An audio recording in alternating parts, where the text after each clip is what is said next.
Hi, folks. Welcome to another installment of End Your Day Stronger.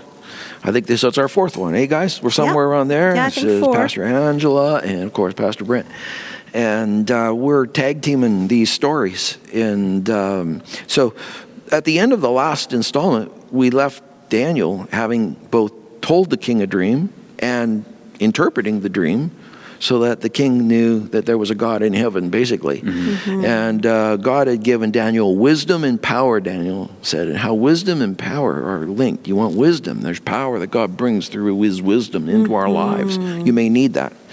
And hopefully that you have found that coming stronger into your life in the night seasons too. Mm-hmm. So the story ended, if you read the full thing there, with him getting a tremendous promotion. Daniel is placed over the entire home province of Babylon. The world of Nebuchadnezzar, the Babylonian Empire, was made up of many provinces, but the biggest one and the most important one, and where all the power was in the Babylonian Empire, and in the province of Babylon. And Daniel's now the head guy. He gets that.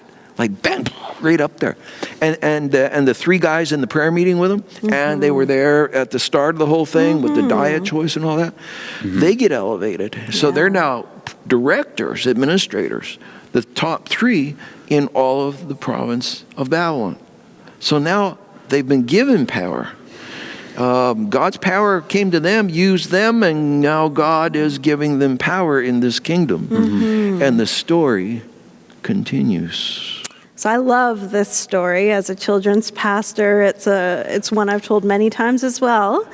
And actually, VeggieTales does this awesome version of it as well, so check it out if you want.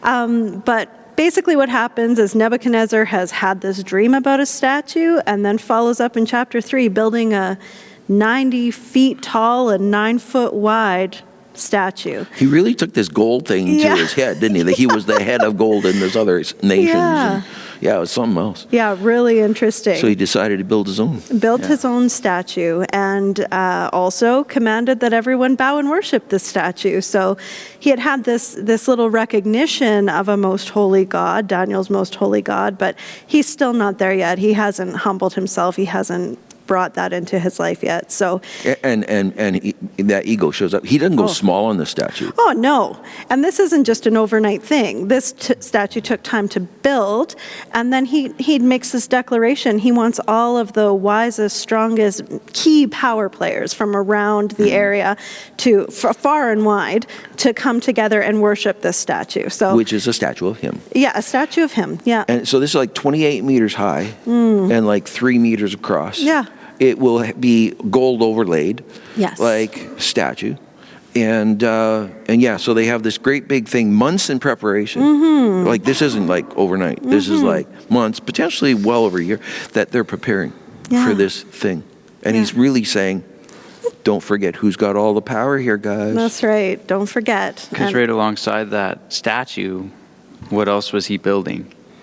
A giant furnace. That's right. So everybody would have still known, okay, we're still under threat. We have to do exactly what this guy wants. Otherwise, we're probably going to die. Yeah, there's this fear element. That just the kingdoms of men, and how this is his main tool has always been fear. That's right. Fear. Make people afraid. You will pay this if you don't do this. God is so good to us. Anyway. Yeah, absolutely. It's awesome. So there's this impending doom, and I would imagine Shadrach, Meshach, and Abednego being right in the crux of it, given the promotion that they've been in. They know what's coming. They know there's going to be yet another huge decision to be made. They've been having discussions about this for some time. Will we be Hebrew in Babylon, or will we be Babylonians? What are we going to do here? And so, don't you wish that was just a choice you had to make once? Yeah. Yes. So we have to make that choice as being, am I a Christian in the world or am I a world? Yeah. That's like right. We have to make that how many times a day sometimes? Exactly. Oh, so often. Same thing. Yeah, absolutely. Maybe not at that cost. There's no blazing fiery furnace there, but boy. Yeah, but fear. Fear, exactly. And so the herald announces that at the sound of the harp and lyre and zither. Brent, who do you have on zither this weekend? Well, that'll be Marcel Fry. That would be Marcel? Good. Have you told him yet? I believe he's haven't. practicing in the back. We're just going to have one here, Yeah. and he's just going to have to figure out what to do with it. Yeah, perfect. Because to be honest with you, I don't even know what a zither is. And you probably don't want to know. No. So when they hear this music, they're to bow and worship. And, we gather as Christians to worship God. We are able to take music and use it as a beautiful act of worship to our God. But the enemy, in true form and predictable form, takes that and uses it for his purposes as well. Isn't that something? He creates nothing. But he takes what God created and to be used to the glory of God. And he takes it and wants to rob that glory from God, and he uses the same element of music to direct it towards himself. And that's what Nebuchadnezzar is doing here. Absolutely. And Angela, what you said, I think, is a really key point. You said when we have a worship service, we get to come. We get to come and enjoy the music, and in this case, we would get to choose to bow down to our God. But what King Nebuchadnezzar is decreeing is, no, you have to. You have to, or else. And that's why, like, today, it's not fear that motivates us; it's love. Yes, I get to do this. I get to worship. I get to come. I get to be a part of this. I get to sing. I get to bless God and tell him. Everything I've done, everything I'm going to do that's wrong in my life, and yet I still get to come and do this. That's such a difference from what this crowd was experiencing. Yeah. This crowd was experiencing, you better bow down or you die. And that's really what happened, right? They end up they don't bow down. These three. That's right. Do not, Shadrach, Meshach, and Abednego, don't bow down. Yeah. And so there is these astrologers who couldn't get the dream and the interpretation right before, still want these guys out. That's right. And so they're going to tattletale. They didn't bow down. Yeah. They've just been waiting. Yeah, these guys have had their power based on things that are shaky, these astrologers, based on shaky ground. And when they see and sense something different, and they have, their whole system of religion has basically been torn apart in the last story we did. They are out for blood, basically. Yeah. And so they bring these guys forward to the king. And this king tends to be, he's powerful. He's quite smart, but he's also extremely temperamental. And so when Shadrach, Meshach, and Abednego are brought before him, he's enraged. He's got anger issues. He's got anger, There's no anger management of the time. He just flies off the deep end, and he's, enraged with them that they haven't bowed and worshipped.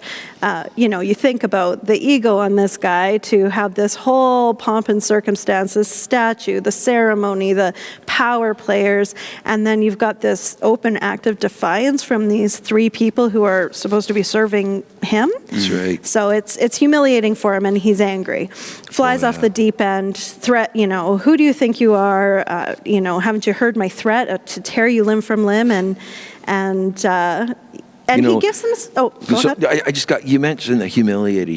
That's such a key word there. It's something where the character of a person really shows up when they get humiliated, when they have to take the towel and serve, when they have to take the low position.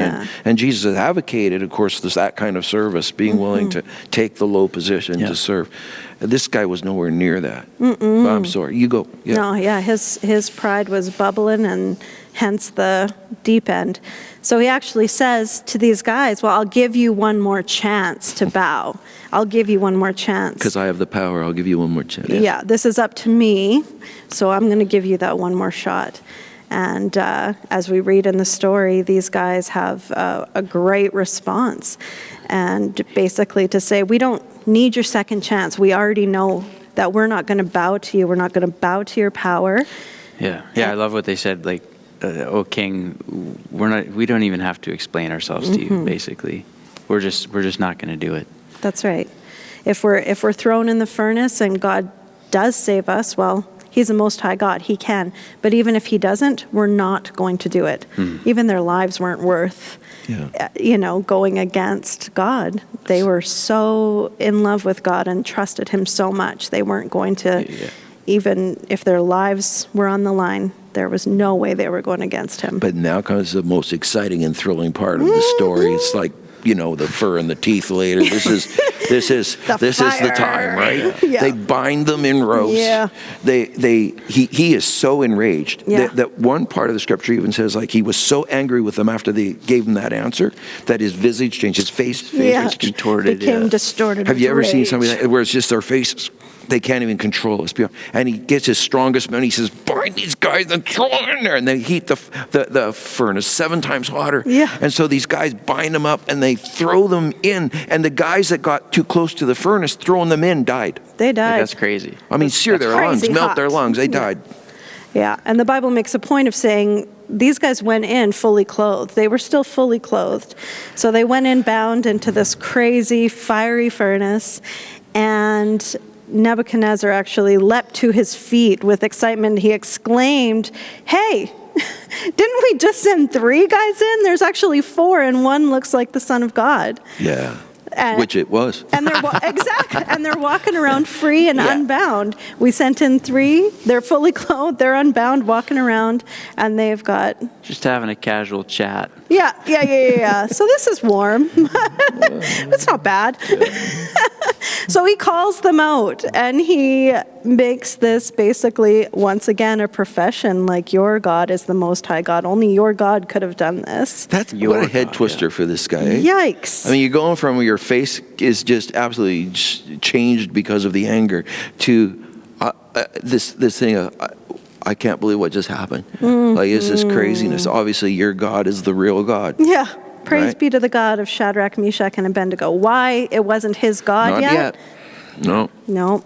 It wasn't. Not yet. Not yet. It would become that for him, but not yet. And here we have this story coming to a conclusion. The ropes are burned. Not a hair on their body is singed. Nothing. And they don't have no smoke smell. Nothing. When they come out, can you imagine all these guys are smelling them up and all this, Yeah. And everything is, everybody's just aghast. Yeah. And there's only one declaration, God is God.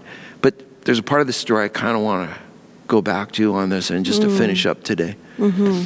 When they gave him the answer, here was their answer. I'm gonna read it. I'm just going to read Please the do. answer. And he says this. We do not need to defend ourselves before you in this matter. If we are thrown into the blazing furnace, then the God we serve is able to save us from it. That's sort of like the first layer of faith. What our God is able to do. Right? Yep. And that's where we are looking to God. We know your power. We know what you can do and all that. And we're asking you to do it. It's not like they didn't. Like, this was months in preparation. Imagine. They had to wrestle with what they would be and do. But when it came to that moment, they had the strength necessary to make that declaration. He is able to deliver us. But here was the real, deep, pure faith. Here's when you know your faith has just kind of gone into that puring, or into that purification process. It comes out looking like this. He says, but even if he does not, more or less, he's God, he's going to do what he's going to do. Yeah. I'm into God, not me into being God, controlling God. And he says, but even if he does not, we want you to know, King, that we will not serve your gods or worship the image of gold you have set up. Wow. We won't do the wrong thing. Yeah. Even if the right thing costs us everything. Absolutely. That's a huge thing. Huge. Oh my gosh. The focus is not me. God sees the bigger picture. It's not just all about me. And even if that means my life will perish. Yeah, they sort of settled. Yeah. It's a done deal. Both of those layers of faith, they settled it.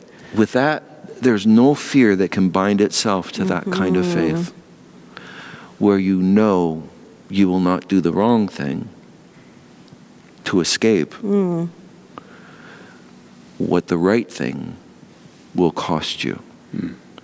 And the right thing for you, if you want to deal with fear, lean hard into who God is and trust him. He does see everything. He's providential. He is with you today. Thank you for tuning in. Hi there. We have another testimony that we wanted to share with you. You know, we've been talking a lot about uncertainty and fear, and one of the things that fear can do in a person's life is not only cause them to do crazy things, or things that they wouldn't normally do, but it can also cause a person to do nothing, just to freeze or to be paralyzed. And so I have another member of our music team here, Joanne Balderston. Thank you so much for being willing to come and share a part of your story with us. You've experienced this a little bit firsthand, where fear had such a grip on you that you couldn't get any traction, you couldn't get anything going. So would you share a little bit about that time in your life, and then sort of what God was able to do through that?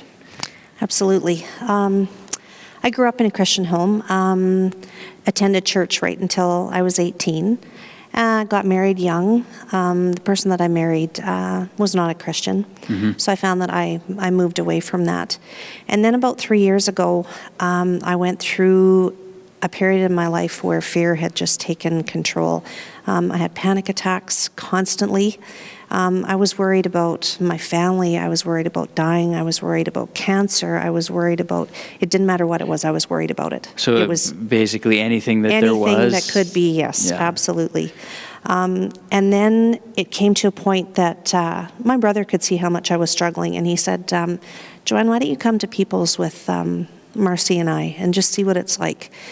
And so it was that January. I came, and it was like God has just, he was like, I've heard you, I'm hearing you, I'm here. Don't let fear stop you, Joanne, I'm here. And that day I came and I cried, and I listened to the worship music, and I heard his word, and it was like a total peace came over me.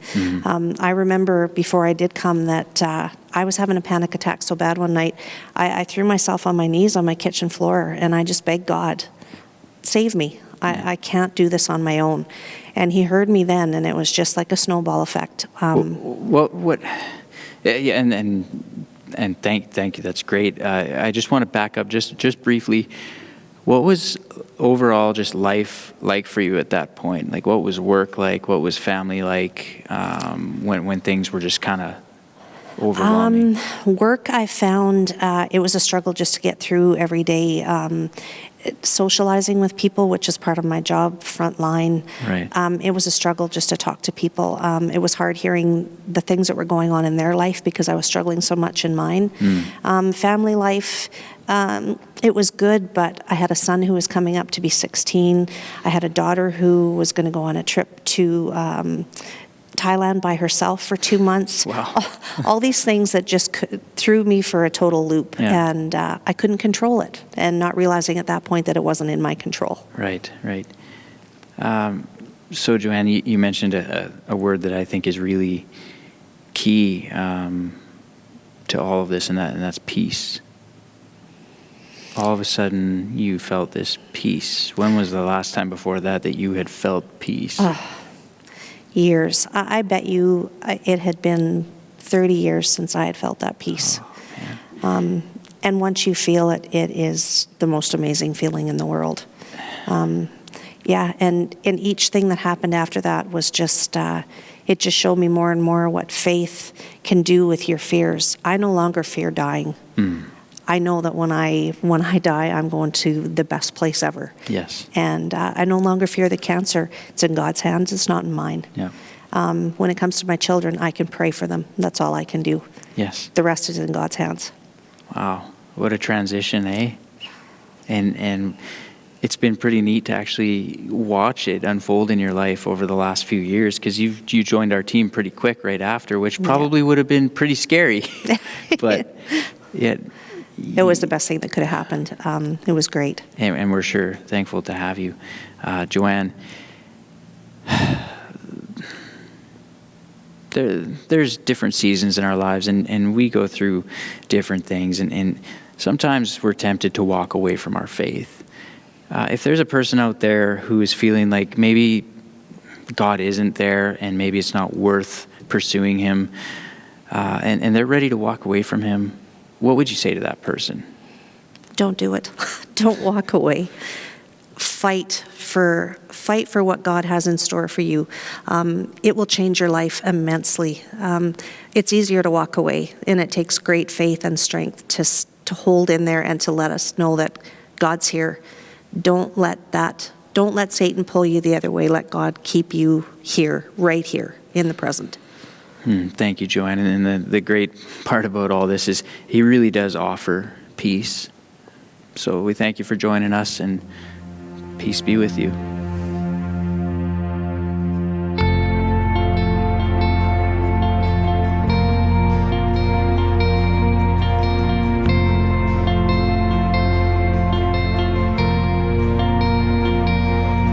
When he told you you're not good enough, when he told you you're not right, when he told you you're not strong enough to put up a good fight, when he told you you're not worthy, when he told you you're not loved, when he told you you're not beautiful, that you'll never be enough.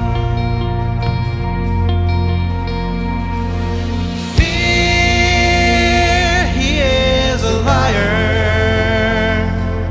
He will take your breath, stop you in your steps. And fear, he is a liar. He will rob your rest and steal your happiness. Cast your fear in the fire, 'cause fear, he is a liar.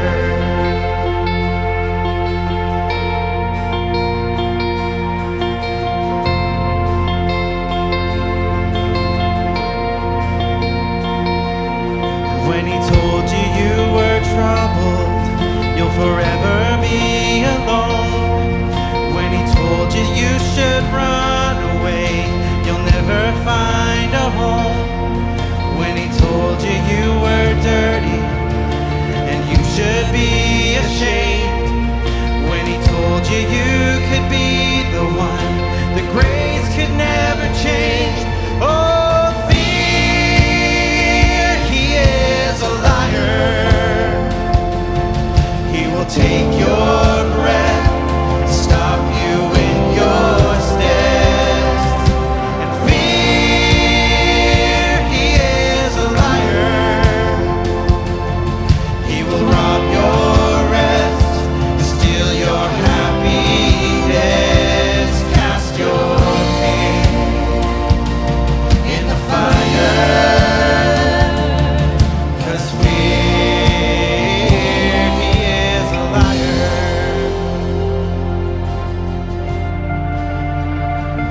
Let your fire fall and cast out all my fears. Let your fire fall, your love is all I feel. Let your fire fall and cast out all my fears. Let your fire fall, your love is all I feel. And let your fire fall and cast out all my fears. And let your fire fall, your love is all I feel. And let your fire fall and cast out all my fears. And let your fire fall, your love is all I feel.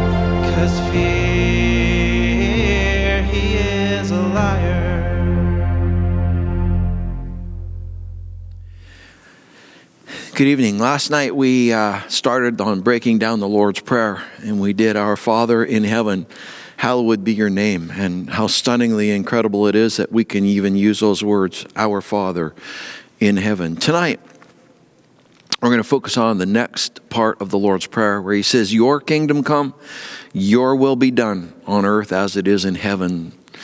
You know, life, it's been said, is like a stage, and in a sense it is. When it comes to the stage of life, we often like to be the director of everything that happens on that stage. And yet, you know, it's not our stage. If we make it our stage, our life, we try to make God a character on that stage. And we want to write him in to fit what we want. We want to write him in the character that we want him to be so he fits on our stage. But that's not what this verse says. This verse says, your kingdom come, your will be done. More or less, he's the director. He's not one of your actors in life. If that's the case, the director's controlling the stage. It isn't your stage. Your life isn't your stage first. It's his. It's a gift from him, and he wants to bring his full will into that life. And so it's really important for us to understand who's the director and who's the actor here. So when we go to prayer, we're not going to fit God into the character we want in our own drama or our own play. We're going there and saying, God, this is your drama, this is your play, you're in charge, you're in control, you're the director, and we want your will done in our life.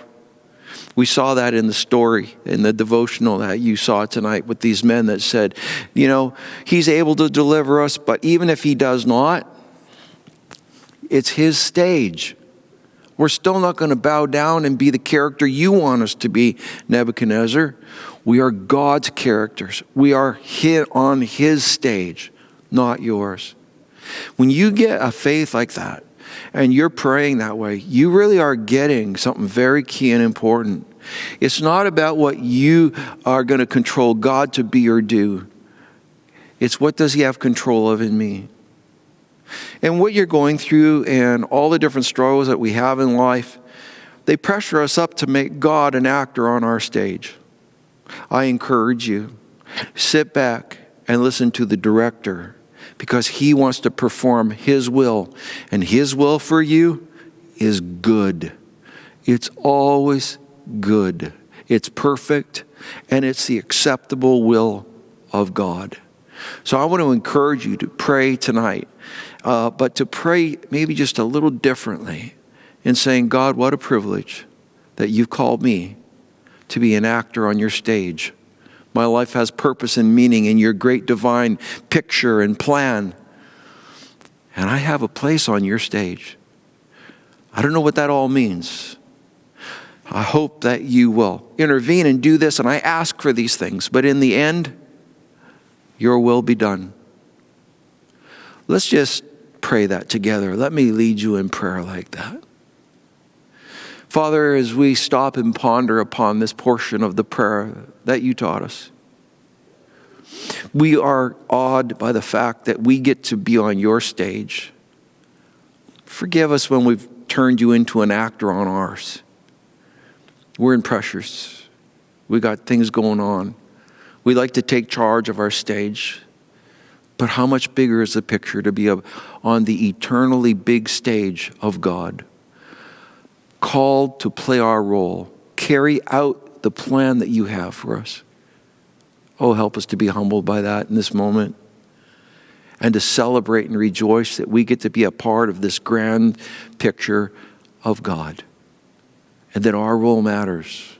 So we offer you our faith and we ask that your will be done on the stage of the life that we have. We want our lives to play well for you on your stage. Give us faith. Give us trust. Help us to be able to stay true to you even if you don't deliver us from all the things we would want you to, or even though you won't be an actor on our stage. We're so grateful that you're the director. We give you our concerns. We give you our deep needs. And we ask your precious presence to just now be with us and to hear the voice of the director. And God, you'll strengthen us through that. For that, we're grateful. Thank you that there's meaning and purpose in our little segments in this eternal stage. In Christ's name we pray. Now you can pause and you can just pray that. Something along that line, maybe specific to your circumstances, where you just need to yield to the director and quit pretending you are, and trust him deeply that he knows how your peace fits in with the big peace. Trust him. God bless you. Have an incredibly restful and peaceful night tonight. Good night.